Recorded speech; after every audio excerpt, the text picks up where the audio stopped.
ನಮ್ಮ ಹಿಂದೂ ಧರ್ಮಶಾಸ್ತ್ರದಲ್ಲಿ ಅಮಾವಾಸ್ಯೆಯ ತಿಥಿಯನ್ನು ಆಧ್ಯಾತ್ಮಿಕ ದೃಷ್ಟಿಕೋನದಿಂದ ಹೆಚ್ಚಿನ ಮಹತ್ವವನ್ನು ಕೊಡಲಾಗಿದೆ. ಮಾಘ ಮಾಸದ ಕೃಷ್ಣ ಪಕ್ಷದ ಚತುರ್ಥಿಯ ದಿನ ಬರುವಂಥ ಈ ಅಮಾವಾಸ್ಯೆಯನ್ನು ದರ್ಶ ಅಮಾವಾಸ್ಯೆ ಅಥವಾ ಶಿವರಾತ್ರಿ ಅಮಾವಾಸ್ಯೆ ಅಂತಲೂ ಕರೆಯುತ್ತಾರೆ. ಈ ದಿನ ಹಲವಾರು ಜನರು ವ್ರತಗಳನ್ನು ಮಾಡ್ತಾರೆ. ಈ ಬಾರಿ ಈ ಅಮಾವಾಸ್ಯೆಯು ಗುರುವಾರದ ದಿನ ಬಂದಿದೆ. ಜ್ಯೋತಿಷಾಸ್ತ್ರದ ಅನುಸಾರವಾಗಿ ಸುಮಾರು 120 ವರ್ಷಗಳ ನಂತರ ಈ ರೀತಿಯಾದ ಸಂಯೋಗ ಬಂದಿದೆ. ಹಾಗಾಗಿ ಈ ಅಮಾವಾಸ್ಯೆಗೆ ಇನ್ನಷ್ಟು ವಿಶೇಷವಾದ ಮಹತ್ವ ಕೂಡ ಇದೆ. ಒಂದೊಳ್ಳೆ ಈ ದಿನ ಮನುಷ್ಯರು ತುಂಬ ಮಹತ್ವಪೂರ್ಣವಾದ ಉಪಾಯಗಳನ್ನು ಮಾಡಿದ್ರೆ ಜೀವನದಲ್ಲಿ ಮನುಷ್ಯನಿಗೆ ಅಪಾರ ಧನ ಸಂಪತ್ತು, ಹಲವಾರು ದೋಷಗಳಿಂದ ಮುಕ್ತಿ ಕೂಡ ಸಿಗುತ್ತದೆ ಮತ್ತು ಜೀವನದಲ್ಲಿ ಯಶಸ್ಸು ಕೂಡ ಸಿಗುತ್ತದೆ. 27 ಫೆಬ್ರವರಿ 2025 ಗುರುವಾರದ ದಿನ ಈ ಅಮಾವಾಸ್ಯೆ ಇದೆ. ಇದರ ಪ್ರಾರಂಭ 27 ಬುಧವಾರ ಮುಂಜಾನೆ 8:56 ಶುರುವಾಗುತ್ತದೆ ಮತ್ತು ಅಮಾವಾಸ್ಯೆಯು 28 ಶುಕ್ರವಾರ ಮುಂಜಾನೆ 6:15 ಮುಕ್ತಾಯ ಆಗುತ್ತದೆ. ಹಾಗಾದರೆ ಬನ್ನಿ ಸ್ನೇಹಿತರೆ, ಈ ದರ್ಶ ಅಮಾವಾಸ್ಯೆಯ ದಿನ ಮಾಡುವಂಥ ಕೆಲವು ಮಹತ್ವಪೂರ್ಣವಾದ ಉಪಾಯಗಳ ಬಗ್ಗೆ ತಿಳಿಯೋಣ. ಎಲ್ಲಕ್ಕಿಂತ ಮೊದಲು ವಿಡಿಯೋವನ್ನು ಲೈಕ್ ಮಾಡಿ, ನಿಮ್ಮ ಇಷ್ಟ ದೇವರ ಹೆಸರನ್ನು ಕಾಮೆಂಟ್ ಬಾಕ್ಸ್ನಲ್ಲಿ ಬರೆದು ಜೈಕಾರವನ್ನು ಹಾಕಿರಿ. ಸ್ನೇಹಿತರೆ, ಧಾರ್ಮಿಕ ನಂಬಿಕೆಯ ಅನುಸಾರವಾಗಿ ದರ್ಶ ಅಮಾವಾಸ್ಯೆಯ ದಿನ ಪಿತರರಿಗೆ ತರ್ಪಣ ಕೊಡೋದ್ರಿಂದ ಪೂರ್ವಜರಿಗೆ ಶಾಂತಿ ಕೂಡ ಸಿಗುತ್ತದೆ. ಈ ದಿನ ಮಾಡಿದಂಥ ದಾನ ಧರ್ಮ ಸತ್ಯಯುಗದ ತಪಸ್ಸಿಗೆ ಸಮಾನವಾಗಿರುತ್ತದೆ.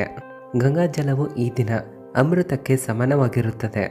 ಈ ದಿನ ಗಂಗಾಜಲದಲ್ಲಿ ಸ್ನಾನ ಮಾಡಿದರೆ ಸಮಸ್ತ ಪಾಪಗಳಿಂದ ಮುಕ್ತಿ ಕೂಡ ಸಿಗುತ್ತದೆ ಮತ್ತು ಮನುಷ್ಯನು ದೀರ್ಘಾಯು ಆಗುತ್ತಾನೆ. ದರ್ಶ ಅಮಾವಾಸ್ಯೆಯ ದಿನ ಭಗವಂತನಾದ ವಿಷ್ಣು ಶಿವನ ಪೂಜೆಯನ್ನು ಮಾಡಬೇಕು.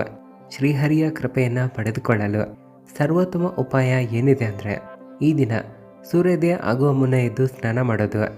ದರ್ಶ ಅಮಾವಾಸ್ಯೆಯ ದಿನ ಅರಳಿ ಮರವನ್ನು 108 ಬಾರಿ ಪರಿಕ್ರಮಣ ಮಾಡಿ ಅದರಲ್ಲಿ ಹಸಿ ದಾರವನ್ನು ಕಟ್ಟಿ ನಿಮ್ಮ ಪೂರ್ವಜರ ಶಾಂತಿಗೋಸ್ಕರ ಹಸಿ ಹಾಲನ್ನು ಅರ್ಪಿಸಿರಿ.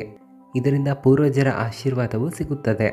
ದರ್ಶ ಅಮಾವಾಸ್ಯೆಯ ದಿನ ಭಗವಂತನಾದ ವಿಷ್ಣು ತಾಯಿ ಲಕ್ಷ್ಮೀದೇವಿಯ ಕೃಪೆಯನ್ನು ಪಡೆದುಕೊಳ್ಳಲು ಹಾಗೂ ಶಿವನ ಕೃಪೆಯನ್ನು ಪಡೆದುಕೊಳ್ಳಲು ಉಪ್ಪಿನ ಉಪಾಯವನ್ನು ಖಂಡಿತವಾಗಿ ಮಾಡಬೇಕು. ಮನುಷ್ಯನ ಜೀವನದಲ್ಲಂತೂ ಉಪ್ಪಿಗೆ ತುಂಬ ದೊಡ್ಡದಾಗಿರುವ ಮಹತ್ವ ಇದೆ. ಇದು ನಮ್ಮ ಆಹಾರದ ಸ್ವಾದವನ್ನು ಹೆಚ್ಚಿಗೆ ಅಂತೂ ಮಾಡುತ್ತದೆ. ಜೊತೆಗೆ ನಿಮ್ಮ ಶರೀರದ ಹಲವಾರು ರೋಗಗಳನ್ನು ಇದು ದೂರ ಮಾಡುತ್ತದೆ. ಇದೇ ರೀತಿಯಾಗಿ ನಮ್ಮ ಜ್ಯೋತಿಷಾಸ್ತ್ರದಲ್ಲೂ ಉಪ್ಪಿಗೆ ದೊಡ್ಡದಾಗಿರುವ ಮಹತ್ವ ಇದೆ. ಒಂದು ವೇಳೆ ನಿಮ್ಮ ಜೀವನದಲ್ಲಿ ಸರಿಯಾದ ಉಪ್ಪನ್ನು ಸರಿಯಾದ ರೀತಿಯಲ್ಲಿ ಬಳಕೆ ಮಾಡಿದ್ರೆ ನಿಮಗೆ ಇದರ ಹಲವಾರು ಚಮತ್ಕಾರಿಕ ಲಾಭಗಳು ಖಂಡಿತವಾಗಿ ಸಿಗುತ್ತವೆ.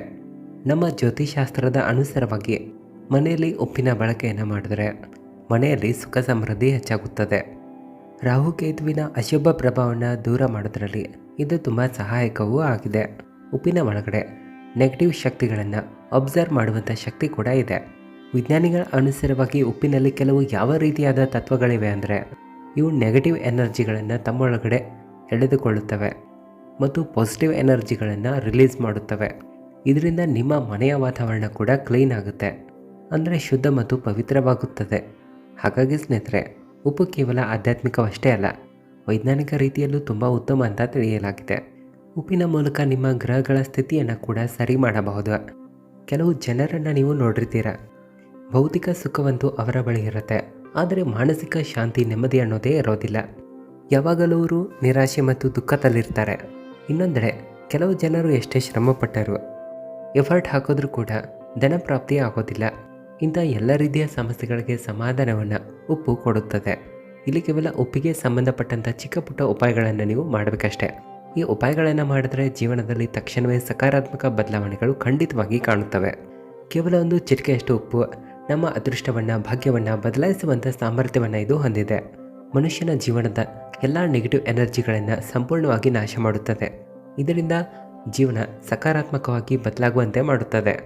ಹಾಗಾದರೆ ಬನ್ನಿ ಸ್ನೇಹಿತರೆ, ಉಪ್ಪಿಗೆ ಸಂಬಂಧಪಟ್ಟಂಥ ಮಹತ್ವಪೂರ್ಣವಾದ ಉಪಾಯಗಳನ್ನು ತಿಳಿಸ್ತೀನಿ. ಎಲ್ಲಕ್ಕಿಂತ ಮೊದಲು ಉಪ್ಪಿನಲ್ಲಿ ಯಾವ ಯಾವ ಪ್ರಕಾರದಲ್ಲಿವೆ ಅಂತ ಹೇಳ್ತೀನಿ ಕೇಳಿ. ಇದರಲ್ಲಿ 4 ಪ್ರಕಾರದಲ್ಲಿ ಇರುತ್ತದೆ. ಸಮುದ್ರದ ಉಪ್ಪು, ಕಪ್ಪು ಉಪ್ಪು, ಇನ್ನೊಂದು ಕಲ್ಲುಪ್ಪು. ತಂತ್ರಮಂತ್ರಗಳಲ್ಲಾಗಲಿ ಮನೆಯ ಸಮಸ್ಯೆಗಳನ್ನು ದೂರ ಮಾಡಲು ಕಪ್ಪು ಅಥವಾ ಕಲ್ಲುಪ್ಪಿನ ಪ್ರಯೋಗಗಳನ್ನು ಮಾಡಲಾಗುತ್ತದೆ. ಇದನ್ನು ಸೇಂದಾ ಲವಣ ಅಂತ ಕರೆಯುತ್ತಾರೆ ಅಥವಾ ರಾಕ್ ಸಾಲ್ಟ್ ಅಂತಾರೆ. ಸ್ನೇಹಿತರೆ, ಯಾವತ್ತಿಗೂ ಒಂದು ಮಾತನ್ನು ನೆನ್ಪಿಟ್ಕೊಳ್ಳಿ, ನಿಮ್ಮ ಶತ್ರುಗಳು ಯಾರಿರ್ತಾರೋ ಅವರ ಮನೆಯಲ್ಲಿರುವಂಥ ಉಪ್ಪನ್ನು ನೀವು ತಿನ್ನಲೇಬಾರದು. ಇಲ್ಲಿ ಬೇಕಾದರೆ ಸಿಹಿ ಪದಾರ್ಥಗಳನ್ನು ತಿನ್ನಬಹುದು. ಒಂದು ವೇಳೆ ಅವರ ಮನೆಯ ಉಪ್ಪನ್ನು ತಿಂದರೆ ಅವರ ಮನೆಯ ಪ್ರಭಾವ ಅವರಂತೆ ನಿಮ್ಮ ಮೇಲೆ ಬೀಳುತ್ತದೆ. ಯಾರ ಬಳಿಯೂ ಸಹ ಉಪ್ಪನ್ನು ಉದ್ದರಿ ರೂಪದಲ್ಲಿ ತೆಗೆದುಕೊಳ್ಳಬಾರದು. ಇಲ್ಲವಾದರೆ ಹಲವಾರು ಸಮಸ್ಯೆಗಳು ಎದುರಾಗುತ್ತವೆ. ಯಾವತ್ತಿಗೂ ನಿಮ್ಮ ಮನೆಯಲ್ಲಿರುವಂಥ ಉಪ್ಪನ್ನು ನೇರವಾಗಿ ಬೇರೆಯವರ ಕೈಗೆ ಕೊಡಬಾರದು. ಈ ರೀತಿ ಆದರೆ ಅವರೊಂದಿಗೆ ನಿಮ್ಮ ಜಗಳ ಆಗಬಹುದು. ಮನೆಯಲ್ಲಿರುವಂಥ ದರಿದ್ರತೆಯನ್ನು ದೂರ ಮಾಡಲು ನೀವು ಇಷ್ಟಪಡ್ತಾ ಇದ್ದರೆ ವಾರದಲ್ಲಿ ಒಂದು ದಿನ ಆದರೂ ನೆಲವರೆಸುವಂಥ ನೀರಿನಲ್ಲಿ ಒಂದು ಚಿಟಿಕೆಯಷ್ಟು ಉಪ್ಪನ್ನು ಹಾಕಿ ಅಥವಾ ಒಂದು ಸ್ಪೂನ್ನಷ್ಟು ಉಪ್ಪನ್ನು ಹಾಕಿ ನೆಲವರೆಸಿರಿ. ಈ ಉಪಾಯದಿಂದ ಮನೆಯಲ್ಲಿರುವಂಥ ನೆಗೆಟಿವ್ ಶಕ್ತಿಗಳು ನಾಶ ಆಗುತ್ತವೆ. ಪಾಸಿಟಿವ್ ಎನರ್ಜಿಗಳ ವಾಸ ಆಗುತ್ತದೆ. ಮನೆಯ ವಾತಾವರಣ ತುಂಬ ಪವಿತ್ರಗೊಳ್ಳುತ್ತದೆ. ಇದರಿಂದ ತಾಯಿ ಲಕ್ಷ್ಮೀದೇವಿಯ ವಾಸ ಕೂಡ ಯಾವತ್ತಿಗೂ ಮನೆಯಲ್ಲಿ ಇರುತ್ತದೆ. ಒಂದು ವೇಳೆ ಹಣಕಾಸಿನಲ್ಲಿ ವೃದ್ಧಿ ಆಗಲಿ, ಧನ ಸಂಪತ್ತಿನಲ್ಲಿ ಹೆಚ್ಚಿನ ಆಗಮನ ಆಗಲಿ ಅಂತ ನೀವು ಇಷ್ಟಪಡ್ತಾ ಇದ್ದರೆ ಒಂದು ಗ್ಲಾಸ್ನಲ್ಲಿ ಸ್ವಲ್ಪ ನೀರನ್ನು ಹಾಕಿ ಅದರಲ್ಲಿ ಸ್ವಲ್ಪ ಉಪ್ಪನ್ನು ಹಾಕಿರಿ. ಮನೆಯ ನೈಋತ್ಯ ದಿಕ್ಕಿನಲ್ಲಿ ಇಟ್ಟುಬಿಡಿ. ಅದರ ಹಿಂದೆ ಒಂದು ಕೆಂಪು ಬಣ್ಣದ ಲೈಟನ್ನು ಉರಿಸಬಹುದು. ಇದರಿಂದ ಧನ ಸಂಪತ್ತಿನ ಪ್ರಭಾವ ಹೆಚ್ಚಾಗುತ್ತದೆ. ಖರ್ಚುಗಳಿಗಿಂತ ಆದಾಯ ಹೆಚ್ಚಾಗುತ್ತದೆ. ಯಾವಾಗ ಈ ನೀರು ಒಣಗುತ್ತದೆಯೋ ಆಗ ಆ ಗ್ಲಾಸನ್ನು ಸ್ವಚ್ಛಗೊಳಿಸಿರಿ. ಮರಳಿ ಉಪ್ಪನ್ನು ನೀರನ್ನು ಹಾಕಿ ಇಟ್ಟುಬಿಡಿ. ಒಂದು ವೇಳೆ ಮನೆಯಲ್ಲಿರುವಂಥ ಚಿಕ್ಕ ಮಕ್ಕಳಿಗೆ ಕೆಟ್ಟ ದೃಷ್ಟಿಗಳು ಅಂಟ್ತಾ ಇದ್ದರೆ ಒಂದು ಚಿಟಿಕೆ ಉಪ್ಪನ್ನು ತೆಗೆದುಕೊಳ್ಳಿ. ಅವರ ತಲೆಯ ಮೇಲಿಂದ 7 ಬಾರಿ ಆ್ಯಂಟಿ ಕ್ಲಾಕ್ವೈಸಲ್ಲಿ ತಿರುಗಿಸಿರಿ. ನಂತರ ನೀರಿನಲ್ಲಿ ಹರಿದು ಬಿಟ್ಟುಬಿಡಿ ಅಥವಾ ಫ್ಲಶ್ ಮಾಡಿ. ನಲ್ಲಿ ಅಥವಾ ಶಿಂಕ್ನಲ್ಲಿ ಫ್ಲಶ್ ಮಾಡಬಹುದು. ಇದರಿಂದ ತಕ್ಷಣವೇ ಕೆಟ್ಟ ದೃಷ್ಟಿ ನಾಶ ಆಗುತ್ತದೆ. ಯಾರೋ ನಿಮ್ಮ ಮೇಲೆ ಕೆಟ್ಟ ದೃಷ್ಟಿ ಹಾಕಿದ್ದಾರಂತ ನಿಮ್ಗೆ ಅನ್ನಿಸ್ತಾ ಇದ್ದರೆ ಒಂದು ಮುಷ್ಟಿಗೆಯಷ್ಟು ಪುಡಿ ಮಾಡಿದಂಥ ಕಲ್ಲುಪ್ಪನ್ನು ತೆಗೆದುಕೊಂಡು ಸಾಯಂಕಾಲ ನಿಮ್ಮ ತಲೆಯ ಮೇಲಿಂದ ಆ್ಯಂಟಿ ಕ್ಲಾಕ್ವೈಸ್ 3 ಬಾರಿ ಇಳಿಸಿ ತೆಗೆಯಬೇಕು. ಆನಂತರ ಮನೆಯ ಮುಖ್ಯದ್ವಾರದಿಂದ ಆಚೆ ಅದನ್ನು ಎಸೆದು ಬಿಡಿ. ಈ ರೀತಿ ನಿರಂತರ 3 ದಿನ ಮಾಡಿರಿ. ಇದರಿಂದ ಕೆಟ್ಟ ದೋಷ ನಾಶ ಆಗುತ್ತದೆ. ಯಾವುದೇ ಕಾರಣಕ್ಕೂ ಮನೆಯಲ್ಲಿ ಉಪ್ಪನ್ನು ಪ್ಲಾಸ್ಟಿಕ್ ಪಾತ್ರೆಗಳಲ್ಲಿ ಇಡಬಾರದು. ಗಾಜಿನ ಪಾತ್ರೆಯಲ್ಲಿ ಇಡುವುದು ಉತ್ತಮ ಆಗಿದೆ. ಇಲ್ಲವಾದರೆ ರಾಹುಕೇತುವಿಗೆ ಸಂಬಂಧಪಟ್ಟಂಥ ದೋಷಗಳು ಉಂಟಾಗಬಹುದು. ನಮ್ಮ ವಾಸ್ತುಶಾಸ್ತ್ರದಲ್ಲಿ ಉಪ್ಪಿಗೆ ಸಂಬಂಧಪಟ್ಟಂಥ ಒಂದು ತುಂಬಾ ಚಮತ್ಕಾರಿಕ ಉಪಾಯವನ್ನು ತಿಳಿಸಿದ್ದಾರೆ. ಇದನ್ನು ಮಾಡಿದ್ರೆ ಧನ ಸಂಪತ್ತಿನಲ್ಲಿ ವೃದ್ಧಿಯನ್ನು ಕಾಣ್ತೀರಾ.